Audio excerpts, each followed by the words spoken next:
inside the mind of a monster, more on Raymond Caissie and his previous convictions, I should say. We're talking, we're exploring that a bit more in detail this morning. Yeah, and Andrew McWhinnie, counselor, joining us on the phone right now to talk about this. Andrew, thanks for coming on this morning, and no doubt there's relief, but there's also outrage with many people blaming the system in this case.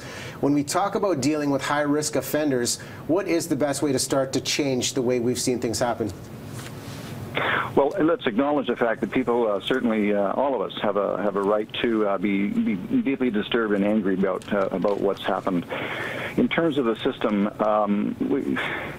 we've gone through a phase in the last little while of increasing sentences, increasing punishments, and decreasing an emphasis on treatment and making sure that people get the treatment that they need. We've got all of the pieces that we need in place to make sure that people like Mr. Caissie are contained, are watched by police and watched by probation. We need to question what happened with him in terms of treatment and assessment while he was inside.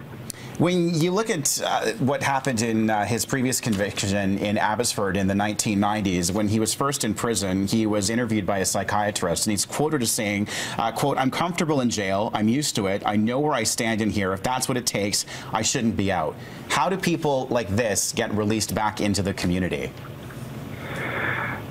We have a judicial system that imposes a sentence, and when that sentence is up, we have absolutely no choice but to return them to the community and return them under the best circumstances possible. We need to make sure that these people are supervised for extensive periods of time, that they have support, that they have treatment provisions, whether that's through BC Corrections or through some other avenue. When a person is released, as Mr. Caissie was at the end of his sentence, when the warrant of committal has expired, there is nothing for them in the community. There is no treatment. There's no place that they can go to say that I'm struggling or I think I need to go back to jail. And Andrew, just as a final point here, how effective could treatment really be, knowing that you have spent most of your adult life behind bars?